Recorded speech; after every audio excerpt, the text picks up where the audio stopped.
Welcome to Oz Talk. Hey, Tori, how are you? Hi, Ryan. Welcome to Oz Talk, everybody. It's so good to see you. Very good to see you. And I'm really excited, Tori, because today joining us is our friend Vaughn Lampley, who is also known as the Wiz Historian. He's blown up on social media and taken charge. He's like us, an all things Oz lover, and his niche, his most favorite, is the Wiz, and he is cornering the market right now on expertise on that aspect. I've already seen the current pre-Broadway Wiz production twice, so we're going to bring him in a little bit and talk all about the Wiz. But first, Tori, correct me if I'm wrong, but I believe you had a very bright light shine upon you recently. We had quite the exciting weekend this weekend.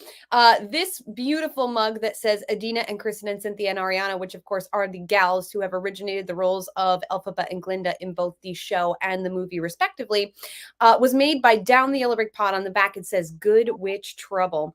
And my daughter was drinking hot chocolate while we were decorating the Christmas tree, drinking out of this beautiful mug. And I thought I better give a shout out to my gals at Down the Yellow Brick Pod on Instagram. And I figured while I'm at it, I'll tag all these lovely ladies too.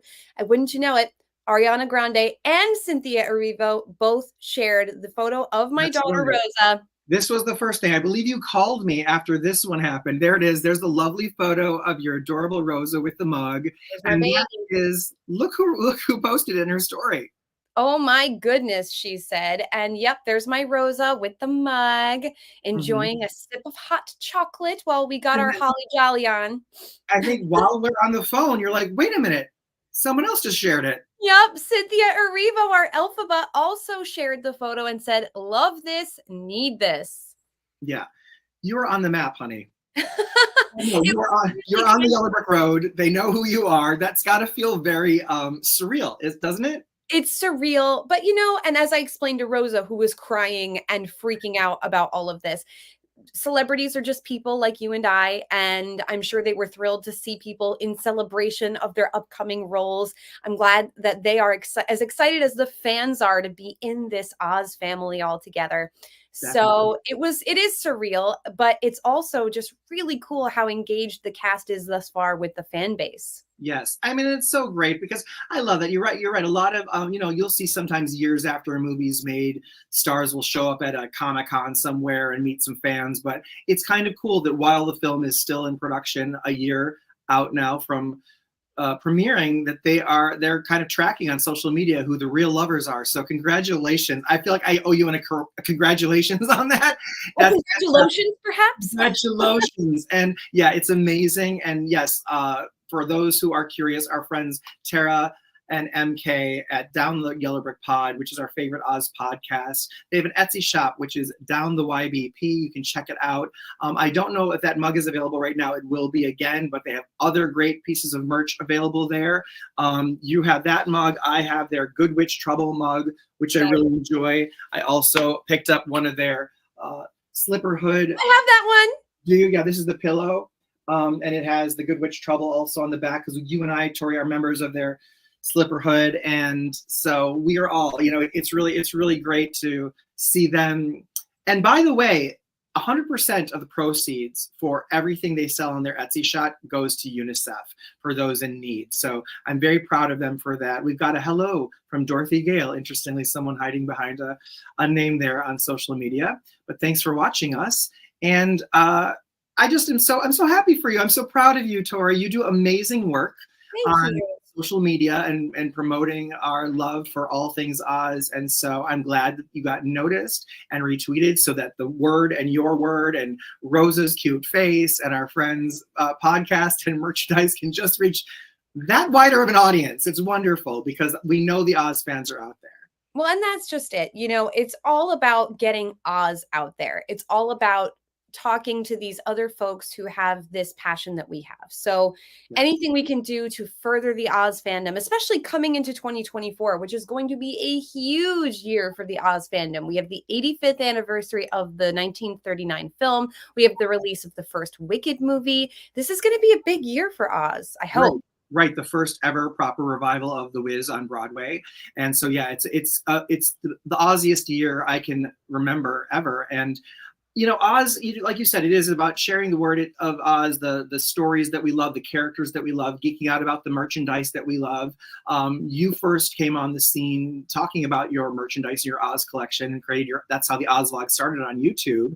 And we, you know, Oz brought us together. And I think in the best case scenarios, it is about building that community. And you and I have both made so many friends throughout our love of Oz, and I don't what our lives would be very different without it. So I'm thrilled that we're here and getting able to talk about that. Speaking of Etsy and merch, though, you also have an Etsy shop for the vlog because your brand is so strong. And if you go to Etsy and search the Oz vlog, you can find things that Tori has there. What are you holding up? I'm holding up my Oz vlog metal mug, which now has the Oz vlog. There you go. You have the new one. I have the old updated one that has the Oz vlog on it. I love this. I've been using it. It fits perfectly in the car. It keeps things hot and cold. This is, you know, and what's great about your shirt is that you can pick out the color. Your followers can pick out what color they want to make the shirt. I picked out this kind of raspberry color, and I love it, which matches the pin. You know, so good. I love the pin. I wear it on TV all the time. And I love all of your Oz vlog stuff. So you also are killing it, and on Etsy that you're, you know, creating. So your crane. Tell everybody about the crane shirt. I think we see a little bit of it in the It's a Crane shirt. So the question I get asked the most on social media is, did a Munchkin really hang themselves on the set of The Wizard of Oz? Which of course they did not. It was a Saurus crane brought onto the set to make the set look more exotic. And the mystery of what is that thing in the background. And I tried to educate on my TikTok and YouTube channel by saying it's a crane. And I have said that so many times that my followers said you should really put that on a t-shirt. So we did. Yeah, it's brilliant. That is like a very, very smart idea. Just before we say hi to Vaughn and welcome him to Oz Talk today, I have one last update about Wicked. Tori, I kind of had you on covertly when I participated in a recent press event for Fellow Travelers, which is the current Showtime series starring Matt Bomer and our very own movie Fiero, Jonathan Bailey. And I did get a question asked to him from me about his characterization as Tim on this show. Fellow Travelers is phenomenal. It's the best show on television right now. Jonathan is so fast, exhibiting such versatility as a performer between this series and Bridgerton, and knowing that he sings and dances, what he's done in the West End, we're going to see him do, you know, knock it out of the park with Wicked as Fiero. I mean, like, he's just become so quickly my very favorite actor of all. I used to have the biggest, you know, girl crush on Ewan McGregor after Moulin Rouge, but, you know, he's not on my team. And I know Jonathan Bailey is never going to look twice at me. However, he's on my team, as the saying goes. So I feel like the fantasy that I have is very much better placed on this incredibly talented man. Never. Could you imagine? But he's so amazing, and he Fellow Travelers, again, if people aren't watching it, get Showtime. I think it's also available through Paramount Plus with Showtime subscription. And again, this political romantic drama is so phenomenal, and it's sexy and it's interesting, and there's like a suspenseful element to it. It's based on a work of fiction, but it's tied to real political and historical events. And Allison Williams is also in it. So I just wanted to kind of rave review, since that's what I do, about that a little bit. And now let's pivot to ba-dum-bum-ba-dum. Ba-da-da-da-da-ba-da-bum-ba-dum. Okay, I know. I feel like that's a lot. That's all we can get away with, Tori. We won't get in trouble if we stop there. But Vaughn Lampley is. Hi. Hi, Vaughn. Hi. How are you guys? Good. How are you? Tired. Just came back, and my body is still Exhausted. I'm hearing it. I'm hearing it. Right. Well, Vaughn, you and I met several years ago. We've been friends on social media for a long time. And Right. you always, I think it was Oz that brought us together too as friends because you were just sharing a lot of Wiz stuff. And I Right. always loved the Wiz. And, so then I was in Florida once near the Disney parks and you were working there and we got to actually meet up in person. And that was Right. fantastic and really fun. Right. That was Very almost great. right. Yeah. That was a while back. Yeah. Yeah, and then I think, oh, sorry, I keep kicking my desk, but like you and Tori have a lot in common in the sense that you really began using social media to enter this universe of becoming a historian and presenting and connecting with audiences and sharing, through a platform your passion for our favorite subjects. And so, tell us about your recent experience blowing up with the Wiz historian. Just lately, well, I've had it running for a while now. Instagram, I didn't take to TikTok till I want to say a couple of months ago, 2-3 months ago at least. But recently I've been getting a lot of people that don't know about it or people who do know about it. And they've just been really, really lovely. And people who didn't know that Black people exist in fantasy have reached out to me saying thank you for, spreading this and doing this. So it's been nothing but love. It's so true. I mean, Tori and I know, and it's something that we look at sometimes when we go to events and things that Oz is for everyone, and that Dorothy, all the characters are for everyone. And what's great about The Wiz is it's, written for and exhibits Black excellence and Black girl magic, literally magical witches, but it's a really, really, it still entertains and speaks to everyone just as Dorothy's story does in any adaptation. Right. And so I love that you are focused on that because there's such rich history there. And you, unlike Tori and I have kind of before seeing The Wiz pre-Broadway, we avoided spoilers, didn't want to know anything, couldn't kind of really experience it. You, as the Wiz historian, were like, I'm going to know everything. So there are really no surprises for you when you see it. So without sharing any spoilers, you've done a lot of research, you've seen a lot. And what are you most excited about seeing in this upcoming revival? Honestly, just good Black entertainment, because that's what's missing on Broadway right now. Now everybody's speaking out about things now, and changes are slowly but surely getting there. I mean, I won't forget a couple of months back, last year actually, I snuck up to New York to see Brittany Johnson in Wicked. And I'm going to be honest with you guys, that's something I never thought I would see. Elphaba, yeah, but Glinda, I was just like, that would never happen, but it did, and it's still really complicated for some people to realize that we can exist in fantasy too. There's room and space for everybody, but unfortunately, we still have people in ways that are just not loving and accepting. And when we just see something as white, people don't think of it as anything else. Yeah. That's all they know, We have this conversation on the Oz vlog a lot because Elle Frank did not give any physical descriptors of Dorothy other than the fact that she was a little girl from Kansas, a little orphan girl from Kansas. You can literally imprint any little girl on that character. And even the illustrators didn't keep a consistent image of her. She went from being a girl with brunette braids to a girl with short blonde hair, and it didn't make a single lick of difference to her character. Her appearance doesn't mean anything. So yes, we need more Black Dorothys in our lives, and we're getting an animated series with a Black Dorothy coming up next year. Which is cute, really cute, really cute. I like it. It's so cute. You're right. There is still a lot of resistance in this space. A lot of people feel that Dorothy is this one thing, but she isn't. She's the every person. My soapbox moment just inspires me to say that, as an entertainment journalist and film and television critic and theater critic, I see, we have a century of only white people basically in media, on stage, on screen, small and large. And that's not going anywhere, that stuff. Those pictures, those cast recordings, those movies, those TV shows are there. And everybody's got to get a little bit more comfortable with adaptation because it just opens the door for so much talent and for newness and surprise in stories and revelation in different meaning and things like that. And by the way, as human beings, we can identify with and relate to one another regardless of what each other looks like. So that's why it's so important when we hear a character written with skin as white as snow being cast with Rachel Zegler, who's not a white girl, and then we see the racist backlash. It's like she's at the forefront. She's taken the heat, and she's a strong, very strong, young, talented woman, and she's taking it on great. But you know, she's taking that first step and leading the way in desensitizing audiences to what they need to become desensitized to, which is you're going to see characters looking different than you look, just as the Black community has their entire lives and for generations after generations.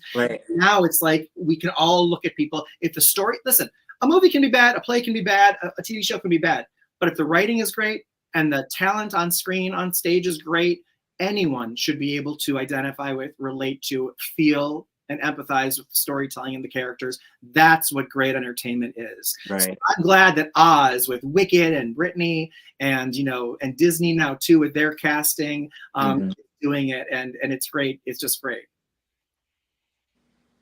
Yes. So anyway, that's my 2 cents. The Wiz, for people that want to look for tickets, wizmusical.com is the place to go. It's going to go a couple other cities before landing in New York at the Marquee Theater in March and then opening on April. We have had first looks of what the characters appear as, and we see Nichelle Lewis, who's wonderful as Dorothy, and her look there. We've got Deborah Cox as Glinda. I absolutely love this guy playing the Wiz. He is so funny. He does this like laugh and cough thing that I just can't get over. And his name is, it's too small for me to read. He's Alan Mingo Jr. Alan. I knew it was Alan, but I was blanking on his last name. He is so good, you guys. I feel like I don't know if I want to be him or be friends with him. He's just so amazing. And then of course we have Kyle Freeman as the Lion, who did Strange Loop in West End, Philip Richardson as the Tin Man, and Avery Wilson as Scarecrow. And Avery Wilson, let me just tell you, I want to personally start his Tony Award campaign. Aww. I've never seen such a talented person in terms of all like that whole triple threat thing that we say. Like, he's so good. He was on The Voice season 3. Right. He's had a great career, and he's done a bunch of concerts, like sung a lot, and there's videos of it with Shoshana Bean, right? Oh wow. Yeah, and they're good friends. And this guy, like, I marvel at his talent. And so I'm working on my full review of the show, but they released one actual production image from The Wiz where we see Melody Betts. There's the other potential Tony winner, as she plays Aunt Em and Eveline, and it's so amazing what they're capable of. I mean, talent, there's all talent. I mean, you can look at great talent, but when everybody has the little things that make them special or different, or the nuance that make them seem so perfect for a role, it's just like I felt euphoria watching The Wiz for the first time. Like, you know, and we don't get that often, right? Because you know, so familiar with the material. So that's a surprise. It was really good. And then this happened. When I saw the show for the second time last night, I went to the stage door and met Avery and Kyle and Alan, Scarecrow, Lion, and Wiz. And then Tori, you know, I don't know what's going on this week, but Avery. Aww.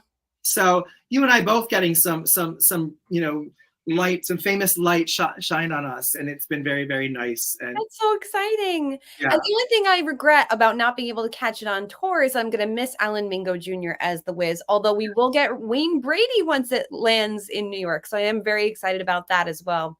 Yeah, I cannot wait to see what Wayne does. But Alan, I mean, like, I already think that Alan is so perfect. I can't imagine what else anyone could do with the role. But Vaughn, want to share some other thoughts? What are your thoughts? I mean, in terms of how the show has changed so much from what the original is? It's updated. It's updated to now.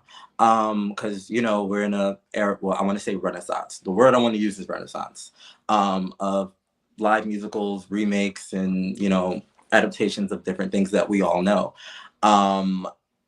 And it's important to update for it to be relatable to, I guess, my generation now, because people don't understand classics, as old as they get, you know, they die. So what do? We remake it, we revive it, so that way people run to the original and buy merch or, you know, whatever, you know. So that's my 2 cents on it. But one thing I like about what's going on with this revival, it's giving me a lot of nostalgia. I feel like I'm getting a lot from not only the original 1975 show, but also a lot from the movie as well. It's giving me that nostalgia, like Melody Betts, who is Eveline. I'm getting a lot of Mabel King vibes from her, like completely. And I remember when she had I shared something on my page recently, and she had told me that she purposely paid tribute to Mabel King. So the voice and everything, I mean, it works.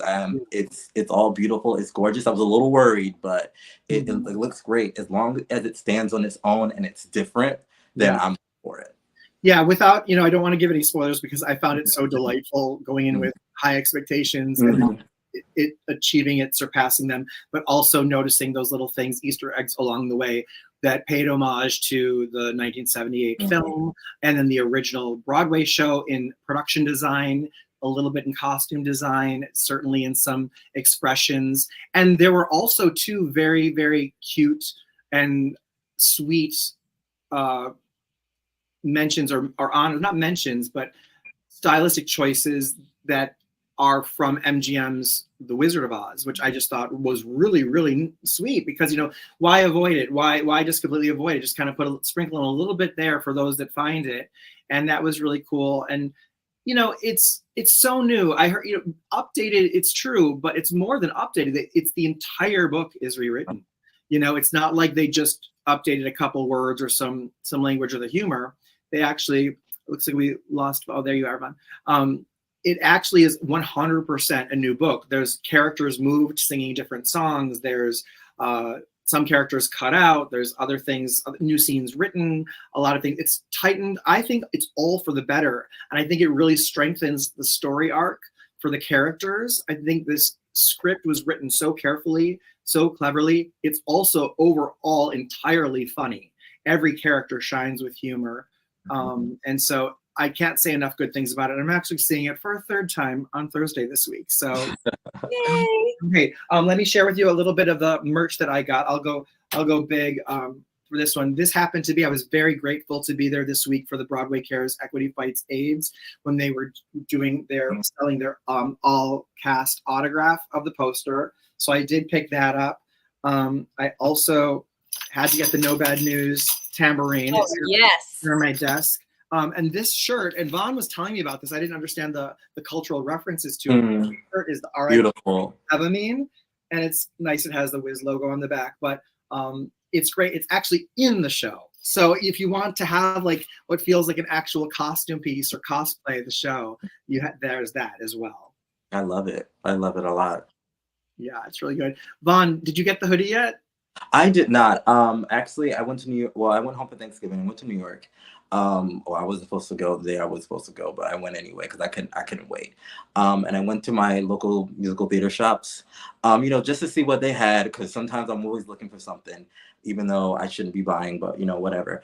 I went to the one right it's across the street from the Schubert Theater. I forgot what street it was on, but that's my go-to.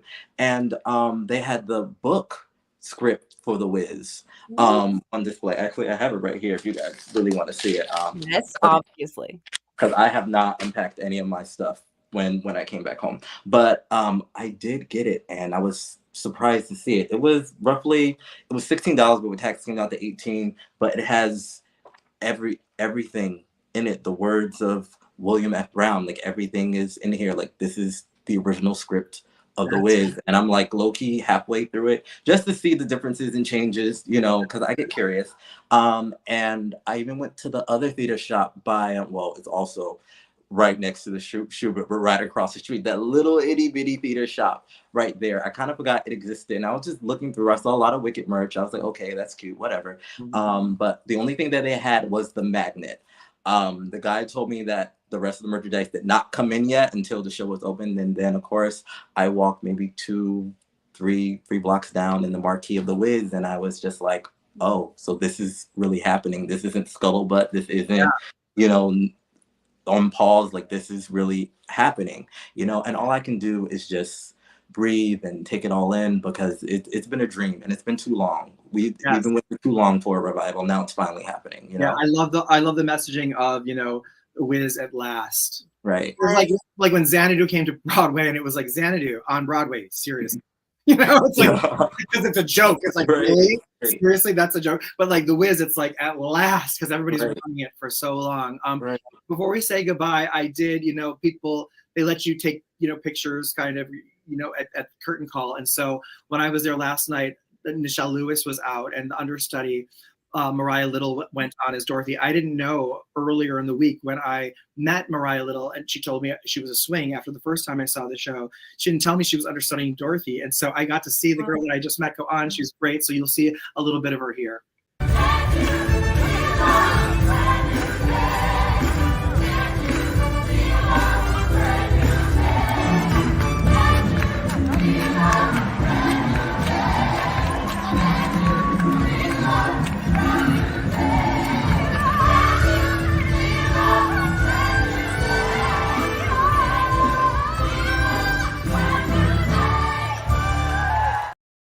Oh, the joy is palpable in that room. It is.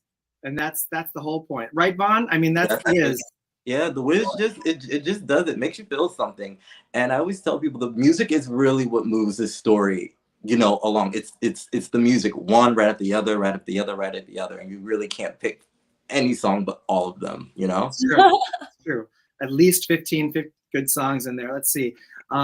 Yes, we have a couple. Yes, that was Black Girl Magic. Thank you for watching, Victoria. Sue likes it. Amanda likes it. Thank you guys so much for watching. Before we say goodbye, Vaughn, if there's anything else to add about The Wiz, think about that for a moment while Tori is going to show us some new merch. Okay, I'm gonna have to dig deep in my muscles here to lift this thing.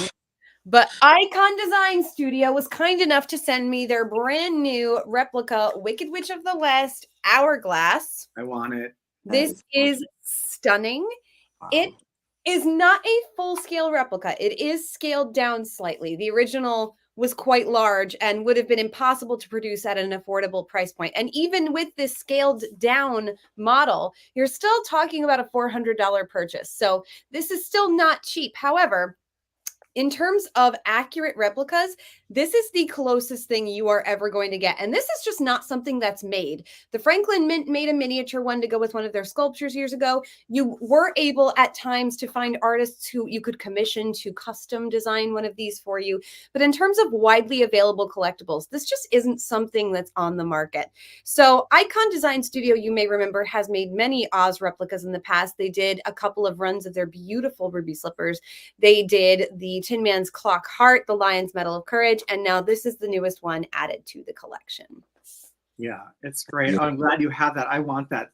I hope they keep making it. I mean, I know that they're still making some of the lion badges, so that might hopefully have an open run. I don't think it's as limited as the ruby slippers were. So that no, the ruby slippers, they only sold 400 pairs of each of them. So those were super, super limited. And I know these are limited as well, but I don't know if these are numbered the way that the ruby slippers were. If they are, I didn't find a number anywhere in the packaging or on it. But why don't you just get a pen and write a number on it? I'm inventing a number. Yeah, right. Number one, baby. Yeah, there you go. It's beautiful. And if you're an Oz fan, especially if you're a fan of the Wicked Witch of the West, this is a must-have. And I'm going to now use all of my muscle power to put it down without breaking it. Yes. Wow. That is quite impressive. Did it. Well done. Well done. Well, thank you so much. And any last thoughts, Vaughn? Final thoughts? Not really. Not really. Everything's pretty much going into play. Yeah. Will you join us again sometime? Of course. Of course. Whenever you have my contact, you know where to find me. That's definitely. Well, thank you so much for joining us. Just want to give a quick shout out to the Oz Club. We're all members. You can head over to ozclub.org to join there. And it was great seeing everybody. Thanks for watching. Please like and share. And we will talk to you real soon. See you again soon. Bye, guys. Bye.